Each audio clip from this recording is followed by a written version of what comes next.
All right, so let's talk about Tyson Fury first, if you don't mind. The style of Tyson Fury.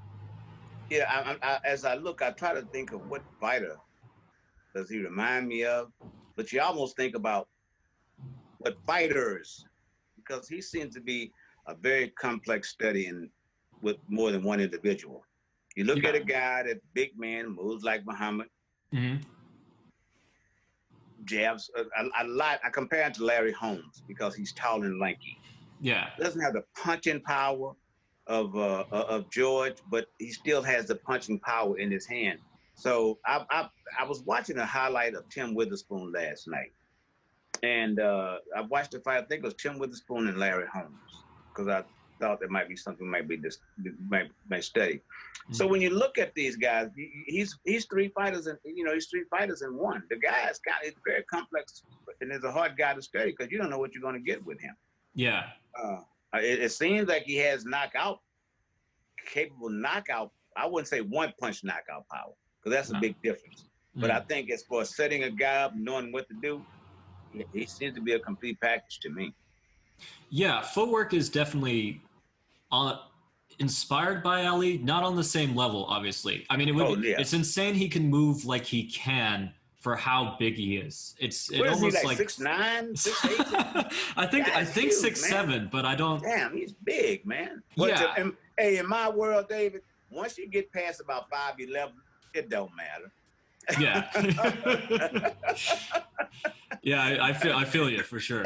Um, he's his complexity really seems to win him most of his fights. By complexity, I guess I should kind of specify. I mean his ability to manipulate rhythm is what Mm-hmm. reminds me the most of Ali. He can imitate his footwork, but he could never really have the reflexes or the kind of footwork that Ali has. He has an amazing jab, but it's more that it's all within his timing. When I was watching his fight during versus Klitschko, Klitschko has an incredible jab, but Mm-hmm. what Fury would do is it's like he could it's like he's psychic. It's not that he's psychic, it's that he has so much experience that he could read what an opponent's gonna do and then step in just as they're about to step in, just make them think a little bit and just completely knock them off their rhythm. Sanders Sadler used to call that Sanders Sadler, the great little fellow, would call it anticipation. Mm, And Sandy would say, if you can't anticipate what the other guy's going to do, yeah. and that's just what this guy Fury seemed to have had. I watched him. I saw a very ordinary fight of his before he fought. No, it was two fights before he fought Klitschko.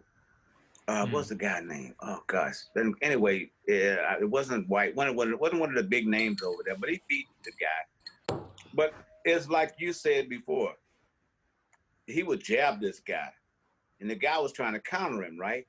It's as if he knew the guy was going to counter him with this shot. So what he would do, he would go right back with the right hand and hit him again before the guy could get the shot out. And I'm like, how many fighters can do that? Today, in the last 15 years, I hadn't seen anybody that could do that. It's kind of that lost art of softening them up you were talking about before. Yes.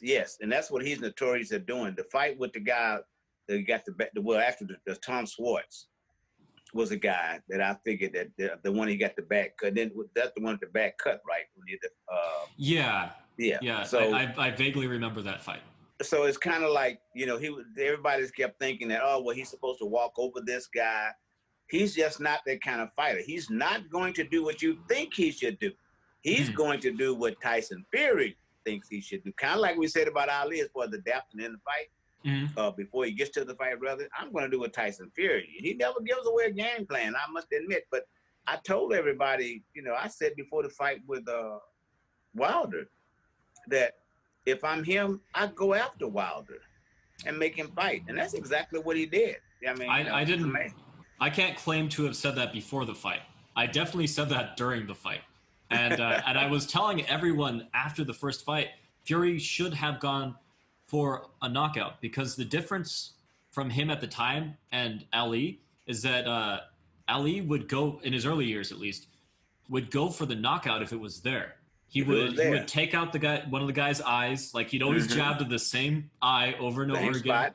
Yep, and when he couldn't see anymore, and he was worn down, and he was he was lacking just Ali like killer instinct right on it. It didn't take the hardest punch in the world, and I felt watching the first fight with Wilder, that's what Fury was really building up to, and then it just never happened. He just laid back the whole time and gave Wilder that chance. I think that we were out in LA for that, and I think that around about the 7th round, right, the 8th round, he started. There have been at 1 minute of doubt. You see a fighter gets once in a blue moon. It's like no matter how great you are to get this doubt, he's like, I can't knock this guy out.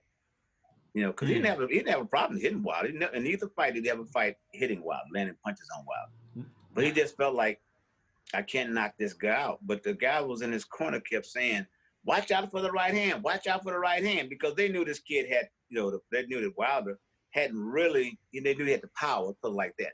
But he really hadn't done it. He hadn't done anything. He really hadn't to land that punch. He was just trying to get close. And so his anticipation, and like I said, going into that round, once he got his confidence back up again, 9th, 10th, 11th, he decided, okay, I want to get this thing. But that's what happened in the 12th round. He got a little bit too close. Because Wilder shot that thing, I think, in the 11th round, right past his head, about swoop, just a little bit of timing. It was a whoop. But then finally in the last round, he got it just a little bit because why? If you notice, Fury didn't move his head. That was the one time he didn't move his head. Just takes one. So it takes that one shot. He landed that shot, and that's what got it. But of course, that was the difference. I still don't think that was the difference in the fight being a draw. I still thought that Fury won the fight. I really did. I mean, a lot of people did. Wilder, as I said, we know he has the right hand, but what does he have in his left hand that would make him that 1-2 fight? That's why it's kind of, when you're going against a guy like Fury, like he did each time. Yeah, he landed the right hand, but man, can you imagine if he had a jab to set those punches up and then land the right hand? May not even be talking about a third fight with Fury. Just been first fight, second fight, it would have been over with. That brings us nicely to the second fight they had, because after the first fight, a lot of people were saying that Wilder needed to develop this, he needed to develop that, and I just feel that he needs more. The one thing he has is his right hand. He doesn't need to be the best boxer in the world. What I think he needs is a million more ways to set up that right hand. I don't know if at this point in his career he's ever going to. And you could agree or disagree. I'm interested in hearing your opinion, but I think that at this point in his career, what he needs to do is learn how to land the right hand by setting it up with the left, whether it's a jab or a hook or what have you. He needs to learn how to set it up moving backwards and circling. And Fury's plan was just so brilliant to me because he realized that he could not throw that right while backing up. There are a few boxers who could, but if that's your only weapon, that completely takes away the one weapon you have.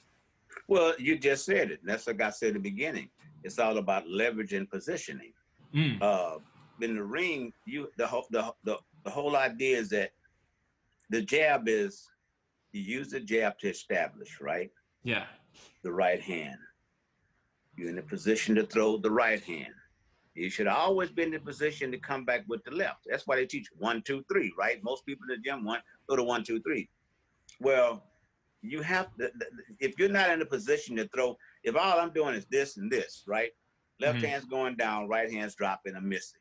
I'm open for anything that you can hit me with because why? My hand, I can't move. I haven't moved. You can't look at your work. But Wilder's problem was Ortiz, Gerald Washington, Dominic Brazil, knockouts. Ortiz took him some rounds, but it's the same thing. Ortiz made them the problem of standing there when he didn't. The one time Ortiz stopped moving, he got caught with a shot. In the first fight, he had Wilder on the ropes in that one as well. But Ortiz didn't have he wasn't adapting to anything Wilder wasn't doing. Tyson Fury, his dad, I listened to his dad. His dad has a pretty good knowledge of the sport of boxing as well. So it's one thing to have a guy spend a couple hours in the gym with you, Dave, but then you go home, you got this guy at home with you too, and these guys are talking boxing the whole time. Man, you're steady getting things put in your head. Education, I watched him, and in that first fight, you could see in his mind, when he came in at 250 some odd pounds, whatever it was, 260, I knew then this guy had no idea of running. And I said, listen, if I'm him, I go after this guy. You go say, okay, I done took your best shot already, right? You knocked me down twice, like Jake LaMotta used to say to Sugar Ray Robinson. You knocked me down. You couldn't put me down, Joe. You know, yeah. I mean, but that's a great movie Ray, too, Raging Bull. Yeah, great movie. He say, you couldn't put me down, Ray. But Ray Robinson, you know, was one of them kind of things. I took your best stuff, but I didn't stay down. And I think Tyson Fury said, hey man, I took your best shot. It was 12 rounds. I was tired. Now let me see what you can do with me coming at you and you still trying to throw those same punches. He couldn't do it. And I think that if I'm Wilder's people, well, it's a fact they're not going to fight now. This COVID might have been the best thing in the world for him. But the last thing I would have wanted to do is jump right back into a rematch. Because some guys, you have to figure out. Tyson Fury, you got to figure him out. And no sense in thinking, I'm going to go back and get this guy. I'm going to go back and get this guy again. No, it's not going to happen because he's not going to do what you did the last time that he did the last time. He's not going to do it that time. Don't expect him to come in at 267 pounds unless he just been like Tyson smoking a bottle of cannabis in the world and not want to train. But look like Tyson's giving it up. He look like he's in pretty good shape. Oh, yeah, but for sure. At the same time, don't look for him to come in and be the same guy he was then. I think that he comes back with another game plan. Who knows what it'll be? But so that means you can't go back. I think Wilder needs a lot of leg work. I think he needs a lot of strength work. I think he was supposed to be coming down to work with George for a couple of months. Oh, that's a good idea. Prior to that, to do some, to get his body. He's a lean guy. How did he be 6'9" and weigh 218 pounds, man? What he came in 230 that night. What if 227? That's like a basketball. That's LeBron James bigger than that. So in a physical match like that, and they're both going. If they fight again, it's going to be physical. You've got to have something you've got better. And as you said before, develop punch, a better punch. Learn how to maneuver, move around. Okay, you want to stand right here, but this time now I'm not going to give you that uppercut. I'm not going to give you that. I'm going to make it to the point where you got to come back here because that's what he made Wilder do, stretch back and throw punches. Wilder not used to that. Not used to a guy being that close to him. You need room. So just got to adjust to everything that he did before. And I don't want to say whether Breland, I don't know the other guy that was in his corner. I forget his name. It's the other manager trainer. But I don't know. Sometimes these guys get to the point they want to say that I'm the brains of the outfit and that's the way it's going to stay, and they get no help. Ronnie Shields could have been a great help to him. Ronnie is another great brain. Sometimes you got to bring in an extra. There's nothing wrong with it. You pay a few dollars, man. Like I'm saying, you're making $20 or $30 million. What's another, $100,000, a couple $100,000 to give a guy to come down and work with you for a while to help you extend your repertoire. George wasn't going down to no training camp, but he said, you come up here to my place here in Houston or in Marshall at the ranch, I can take you. I can help you with your wind. You can those things that we talked about George that he learned to do later on, the cardio. And I think that Wilder was afraid of running out of gas as well. So, and when it got to the point, this guy just I don't think he was in that great of shape. I don't care about you can say he carried a 20-pound something on his chest. I don't know what the hell it was, but I don't know what it was to this day. But whatever it was, I just don't think he was in that good of shape. I really don't. It's kind of the same thing that you were talking about with George, and that he'd never been defeated before. So why take the time to improve? What was working for him was working for him. That's right. If it ain't broke, don't fix it. That's what those exactly. But just because it works for 99% of opponents doesn't mean it's going to work for that last percent. That's right. At that level, that's where you're at. You're at that top 1%. Yeah, at that top 1%. You got a car, man. You go out there and start that car at battery, man. And then the car's going. Then all of a sudden you got a big important date. This girl's waiting. Oh, man, I can't wait to get there. Jesus, man, did you check the battery? When the last time you checked the battery? Well, the battery's 5 years old. I didn't think 5 years old battery. Well, that's what it is sometimes. You have to use that mentality. I use that, but that's sometimes the simpler thing, as you said, works. But you have to make a change in order to make it work. Do you think he has a chance at all in a third fight? I hate to say never, but he'd have to really show me something to think that he has a chance. I don't think anybody beats Tyson Fury. Really? I know we're gonna jump to Joshua, but I don't think Anthony Joshua look like he has the strength to do it, you know. But I don't see anybody beating Tyson Fury. I really don't.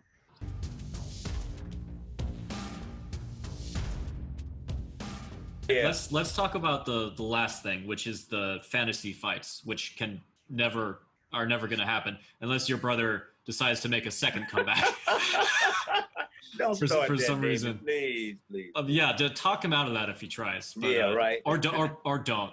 Like everyone's screaming, like don't talk him out of it. I mean, Tyson's coming back, supposedly. So who would you take? We have the top three heavyweights from that golden era. You know, Ali, Frazier, Foreman, and then the top three heavyweights from this era: Joshua, Wilder, Fury. You don't need to answer on Joshua if you don't think he would give him any trouble at all, or you know, you could. Well, he's a champion, so he's the champion, so we got to include him. I think mean, so. You know, nothing wrong with that. You know, if it's a round robin, let's say, because it's three guys, right?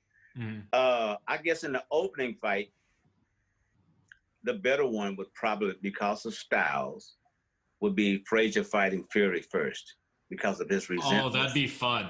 Yes. Yeah, the smallest guy versus the tallest guy. The big guy. And with his relentless, you know, style of coming forward.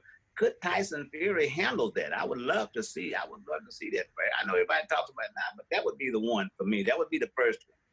Depends if he could take body shots. Yes. And we don't know that yet. That's what I mean. Nobody dug that. But Joe Frazier would definitely find out. Oh, yeah. Immediately. And I guess the second fight would probably, I'd like to see Ali and Wilder. For the simple reason is that Wilder had that big right hand and would try to throw it. You know, they would try to hit Ali. That would be what he would try to do, I think. He's not going to jab him. He's not going to out-jab him for sure. Because even at 6'9" or 6'8", whatever he is, you know, he's not going to out-jab Ali because Ali's going to be moving on him. And Ali hated to work the body, though. Do you think Ali would be jabbing up there? That's what I'm curious about. I think that he would because Wilder would be forced to be the aggressor against him, because Ali wasn't aggressive against anybody. That's what made him. He wouldn't. I can't. That's the Jimmy Young fight. A lot of people thought he lost that fight, Ali, because he was forced to be the aggressor that night, and Young made everybody look bad, right? Yeah, Young is as bad as Ali was making people miss. Just ducking like behind the ropes sometimes. Yeah.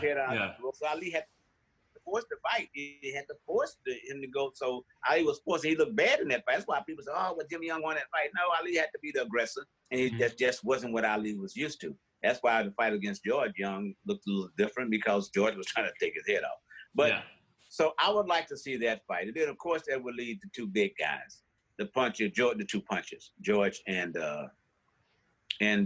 Joshua.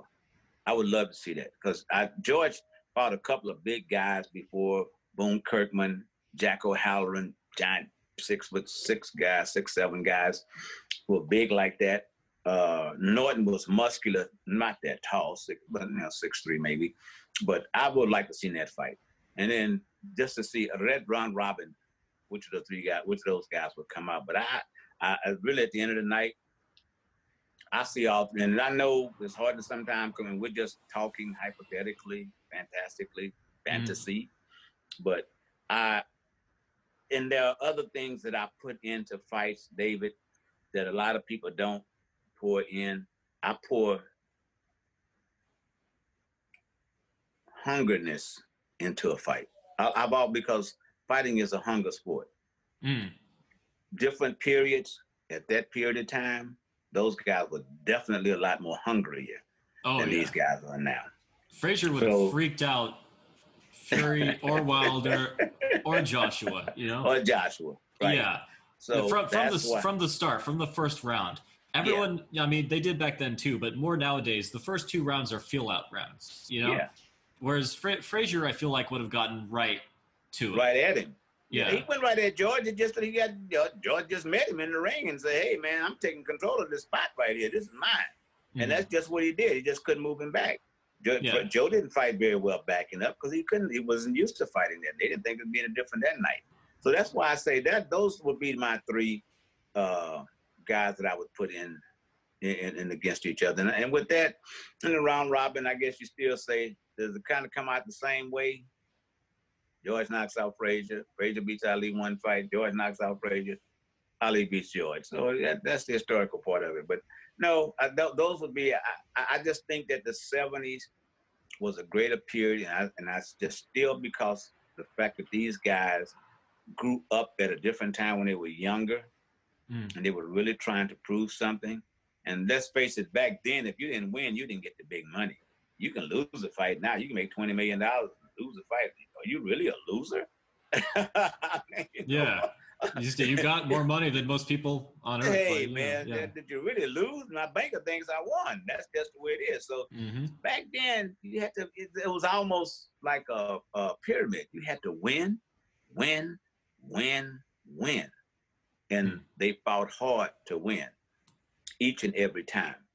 Nowadays, here they're saying Wallace gets knocked out in the fight. They're talking about a rematch. They're talking about paying him more money in the rematch than they made in the first fight. Oh my God! So there's no penalty for getting no penalties at all nowadays. Not at all, and it's controlled by the promoters. So that's what are you going to do? Television promoters control all of that. What are you going to do? I agree with those being the best fights. I would like to see George versus Fury, because they both they both have tremendous jabs, but in different ways. They both have amazing footwork, but in different ways. Yeah. And I'm talking about George past his loss to Ali, when he'd gained the idea of boxing, the boxing knowledge he had afterwards, to where he's more setting things up, taking his time, that kind of thing. The studious George, as I call it. Yeah, I'm really curious if he could corner Fury, and I think he can, because even Wilder at times with his footwork managed to corner Fury. Corner him, yeah. And I think if he got him in the corner and started unloading on him, it really would come down to durability, Yeah, it would. George would hit him in the body. Yes. That's what he would do, because he knows he's going to try to run. Yeah, so and he gets you chasing his head, because he's tall and he can just lean back out of the way. It don't make sense to go up here, So what's more of a guy? You try to teach that to a kid in the gym.